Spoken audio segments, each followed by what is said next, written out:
Hello friends, তোমাদের জন্য আজ এনেছি আলুর পকোড়া রেসিপি। খুবই ইজি আর সিম্পল।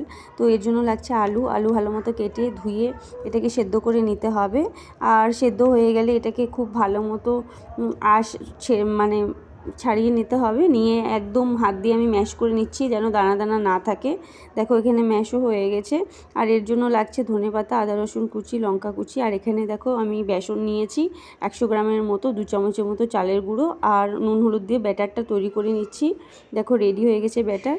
আর এবারে আমি তেল দিয়েছি এখানে, একদম অল্প তেলের মধ্যে আদা রসুন কুচি, লঙ্কা কুচি দিয়ে এটা ভেজে নেব খুব ভালো মতো। দেখো একদম ভালো মতো হয়ে গেছে। এবারে আমি আলুটা দিয়ে দেবো, দিয়ে নুন হলুদ দিয়ে ভালো মতো এটাকে ভেজে নিতে হবে। একদম দেখো কড়াইতে লেগেও নেই, এত সুন্দর করে ভাজা হয়ে গেছে। এবার ধনেপাতা দিয়ে একটু নেড়ে চেড়ে এটা নামিয়ে নেব।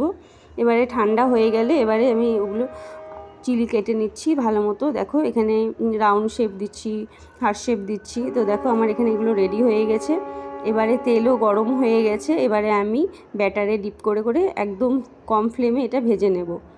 আর আজকে তোমাদের এই রেসিপিটা কেমন লাগছে অবশ্যই জানাবে। ভালো লাগলে লাইক করবে, শেয়ার করবে, সাবস্ক্রাইব করবে। আর দেখো আমার এখানে বড়াগুলো একদম রেডি হয়ে গেছে।